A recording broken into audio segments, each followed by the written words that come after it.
내일 아침은 마지막이죠. 우리 7구역에서 토송 준비해 주시면 고맙겠습니다. 어제 말씀드린 것처럼 레위기는 27장으로 끝이 나는데요. 학자들은 레위기 27장을 부록이라고 그렇게 분류합니다. 사실 26장 마지막 46절이 레위기 전체를 결론 짓는다고 보고 27장은 구조적으로 볼 때 부록에 해당되는 것이라 그렇게 보고 있죠. 근데 구조상으로 그렇게 분류할지 모르겠지만 의미와 내용을 따지면 27장은 한낱 부록으로 치부하기에는 너무나 중요한 의미를 담고 있습니다. 영적 의미를 본다면 27장이야말로 사실 레위기 전체의 결론이라고 부를 수 있는 그런 중요한 내용을 담고 있습니다. 여러분이 레위기를 묵상하는 게 쉽지 않을 거예요. 굉장히 용어가 어렵고 또 혼란스러운 면들이 많이 있습니다. 왜냐하면 앞부분에 1장부터 7장까지 5대 제사가 나오거든요. 번제, 그리고 소제, 그리고 화목제, 이건 이제 자원에서 드리는 제사이고요. 속죄제와 속건제, 이건 필수적으로 드려야 하는 죄와 연관된 그런 제사입니다. 이 5대 제사가 1장부터 7장까지 나오는데 그 5대 제사는 제사의 종류이고 그 다음에 그 5대 제사에 막 이렇게 같이 따라 나오는 게 요제, 거제, 전제, 막 이런 것이 막 따라 나와요. 화제, 이런 것이 따라 나와요. 그래서 번제를 드릴 때도 화제로 드리고 막 이렇게 나오잖아요. 또 어떤 것은 덜어서 드리고, 거제는 덜어서 드리는 것이고, 요제는 흔들어 드리는 것이고, 전제는 부어서 드리는 것이고, 화제는 태워서 드리는 거예요.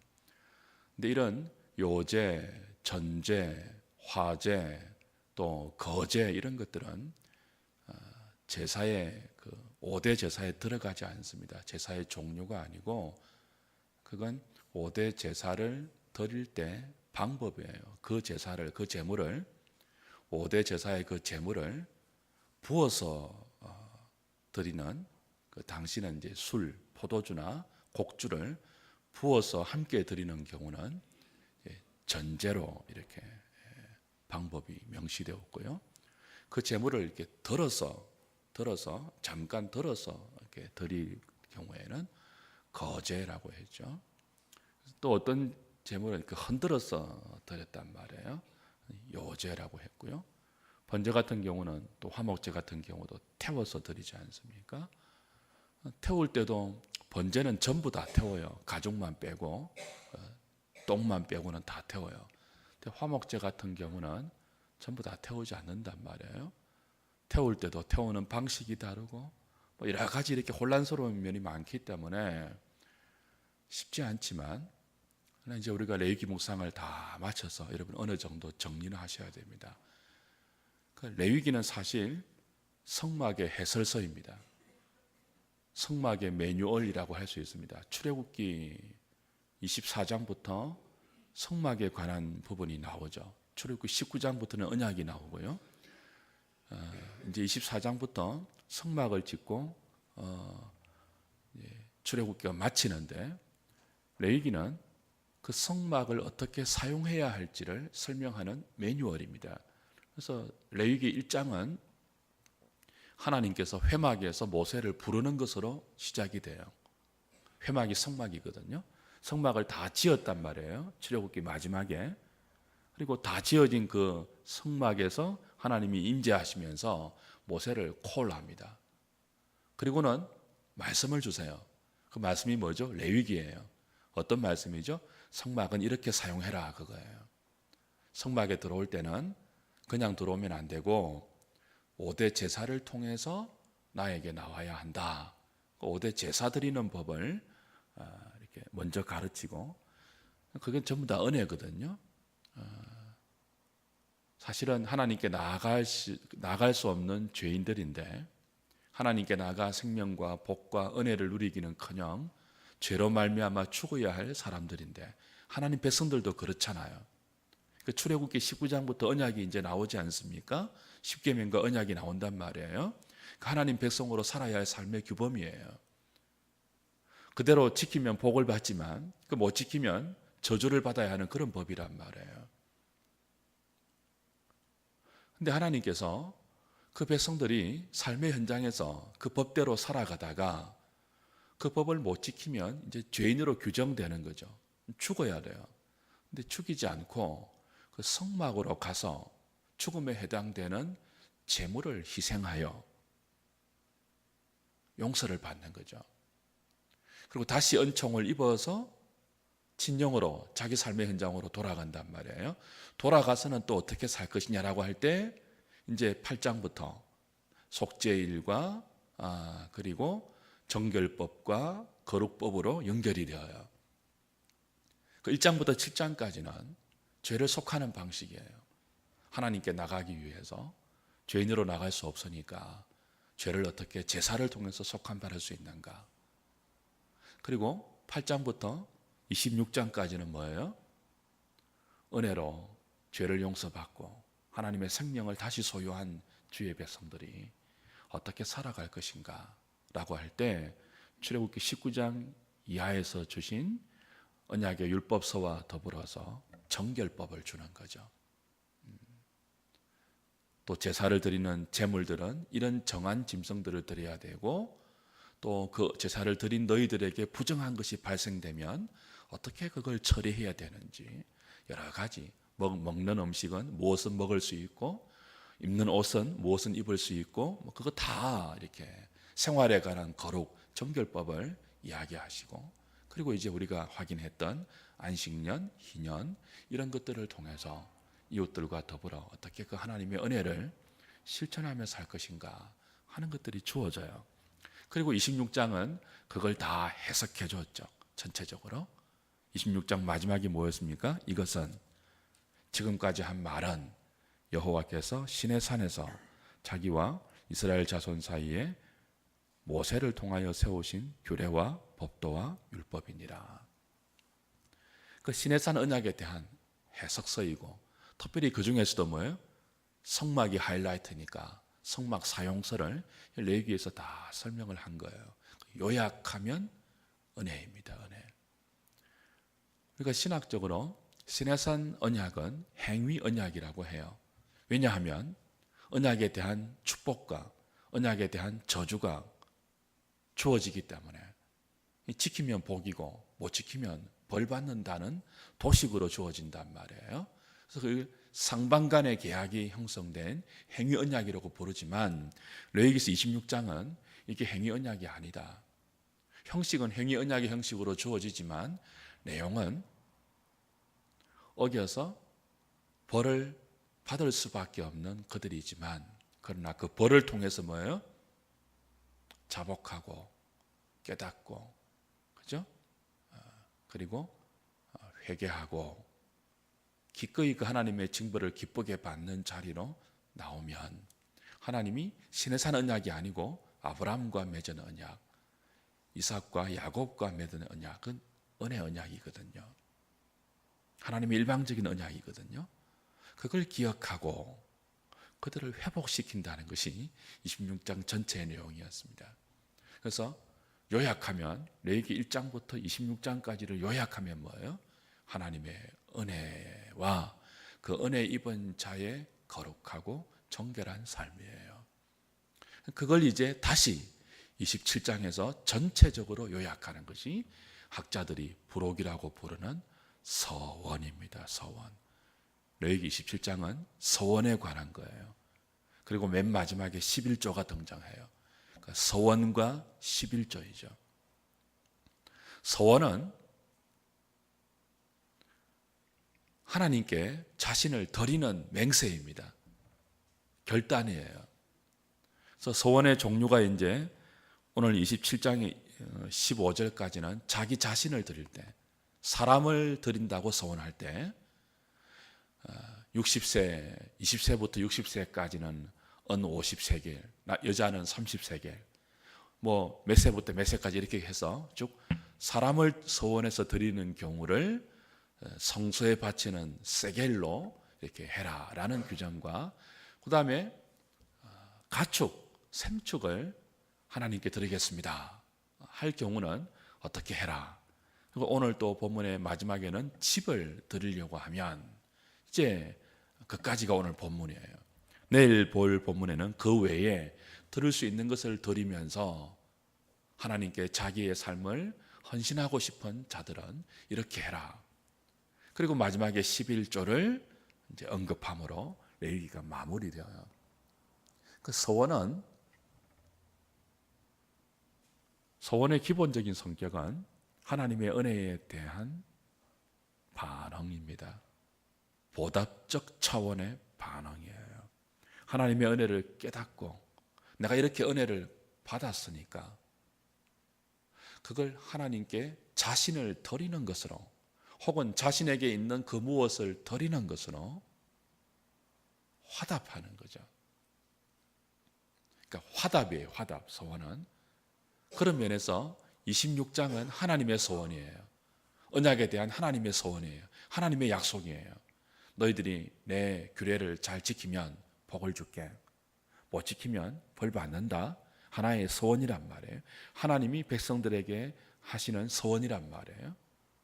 그러나 벌 받을 때 깨닫고 자복하고 회개하고 돌아오면 내가 회복시켜 줄게. 하나님께서 이스라엘 백성들에게 하신 서원이에요. 일종의 약속이에요. 그리고 그 약속이 얼마나 복된 은혜임을 깨달은 자가 27장에서 뭐라고 해야 돼요? 자기를 드리는 서원으로 화답해야 한다는 거죠. 그러니까 이건 구성상이 아니고 내용상으로 본다면 정확한 레위기의 결론이 맞습니다. 자기를 드리는 헌신으로 은혜에 대한 마땅한 감사를 나타내는 것이 언약 백성들이다. 그렇게 이제 결론 지어질 수 있습니다. 서원의 가장 첫 번째는 뭐죠? 사람을 드리는 거예요. 자기 자신을 드리는 거죠. 하나님의 은혜가 너무 깊이 깨달아져서 내가 은혜를 받아서 살아있는 존재이군요.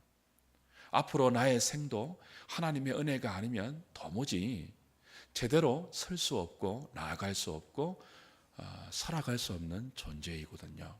하나님이 내게 주신 그 은혜가 나의 처음이고 마지막이고 전부이군요. 그걸 깨달은 사람은 자기 자신을 하나님께 드리게 되는 거죠. 로마서 12장 1절이 어떻게 되었습니까? 그러므로라고 시작되었죠. 로마서 1장부터 11장까지는 뭐였죠? 구원의 복음이었습니다. 하나님의 구원이 죄인들에게 어떻게 그 믿음으로 말미암아 이루어지는지를 논리적으로 설명했다고요. 그 12장은 뭐죠? 그 하나님의 은혜의 구원을, 복음으로 인한 은혜의 구원을 깨달은 자는 그러므로 너희 몸을 하나님이 기뻐하시는 거룩한 산 제사로 드리라. 이렇게 연결되거든요. 그 은혜를 깨달았으면, 구원의 은혜를 받아서 그 존재하는 것을 깨달았으면, 그 다음에 자기가 자신을 하나님께 드리는 것이 마땅한 거예요. 레위기도 그렇죠. 26장까지가 은혜 아니에요, 은혜. 그걸 깨달았다면 27장 마지막 결론이 뭐예요? 자신을 하나님께 드리라는 거예요. 혹은 하나님께서 자신에게 허락하신 것들을 하나님께 돌려드림으로 그 은혜의 화답을 감사로 반응하라는 것입니다. 자기 자신을 드리지 않는 사람이 혹 가축, 얼마나 중요한 재산입니까? 그죠? 그 다음에는 집을 드리려고 하면 이런 원리로 드려라. 이런 규정으로, 이런 기준으로 드려라. 드리는 것은 노동력에 대한 것이 기준이 되어서 드렸습니다. 20세부터 60세까지는 일할 수 있는 그런, 노동할 수 있는 그런 때이죠. 그러니까 자기 자신을 성전에 드리는 것은 레위인들밖에 안 되니까 성소를 섬길 수 있는 성소세로 20세부터 60세까지의 남자는 은 50세겔로, 여자는 30세겔로. 그 다음에 이제 그 노동에 대한 더 떨어지는 나이 때는 더 적은 세겔로 이렇게 환산해서 드리는 그것을 마련해 주었죠. 짐승을 드릴 때는 이렇게 하라. 집을 드릴 때는 이렇게 하라.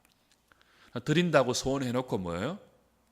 그게 아까워서 물으려고 하면 물러는 주시는데 5분의 1을 더하여서 물러주심으로 함부로 소원하지 못하도록 이렇게 이제 하나님의 또 긍휼의 제도를 마련해 주신 거죠.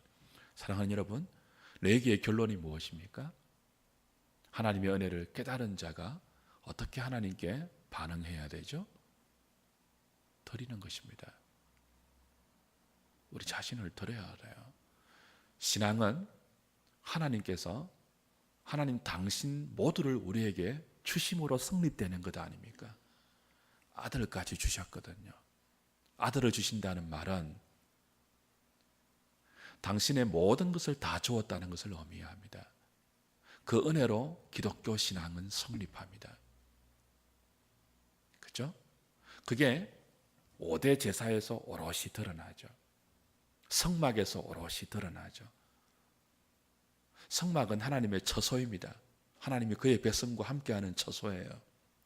함께하기 위해서 뭐하죠? 하나님은 자기 자신을 다 드려서 우리와 함께 하시는 거예요. 5대 제사는 전부 그리스도가 자신을 다 드리는 것을 실제적으로 볼 수 있는, 시연할 수 있는 그런 이미지로, 그런 그림으로 다 설명하는 거죠. 너희들이 내게 나올 수 있는 것은 내가 나의 가장 소중한 독생자를, 내 전부에 해당되는 나의 아들을, 외아들을 아낌없이 다 주어서 너희들을 나에게 이끈 것이다. 그게 레위기입니다. 레위기. 그걸 깨달았다면 우리도 뭐 해야 돼요? 우리 자신을 하나님께 드려야 돼요. 그게 서원입니다. 근데 하나님은 우리의 연약함을 아시고 당신은 전부 다 드렸지만 우리가 다 드리려고 할 때 우리의 형편을 하나님께서 아시고 형편만큼만 받으시는 자비로운 분이죠. 그러나 여러분, 오늘 하루를 또 우리의 남은 생애를 하나님께 드리는 삶을 사시면 좋겠어요. 우리에게 있는 것은 다 하나님께 받은 것이거든요. 우리 생명도 그렇고 여기 나오는 우리의 재산도 그렇고 짐승도 그렇고 집도 하나님께 다 받은 것이란 말이에요. 자식도 그렇고 우리에게 있는 모든 것 받지 않는 것이 없어요. 그거 은혜인 줄 아셔야 되고 그 중에 가장 귀한 것이 뭐죠? 받은 것 중에 가장 귀한 게 뭐죠? 구원입니다. 이번 주 이제 야고보서 본문에서 다루려고 해요. 구원이에요. 하나님은 위로부터 온갖 좋은 은사와 모든 선물을 위로부터 다 주시는 삐뚤의 아버지입니다. 다 주시는 분인데 그 중에서도 가장 귀하게 주신 것이 구원입니다. 구원. 그 구원은 당신의 독생자를 우리에게 주심으로 우리에게 허락된 거예요. 그걸 깨달았으면 우리도 하나님께 자신을 드리는 소원의 삶을 살자는 거죠. 함부로 소원하면 안 되지만 소원하면 반드시 지켜야 하지만 그 정신, 자신을 드리겠습니다. 나를 드리겠습니다. 오늘 하루 하나님께 잘 드리십시오. 이것만은 안 돼요 하는 영역이 없으면 좋겠어요. 하나님 이것만은 못 드립니다. 그러지 않으면 좋겠어요. 다 드리는 거. 시간도 드리고 찬송하고 기도하겠습니다.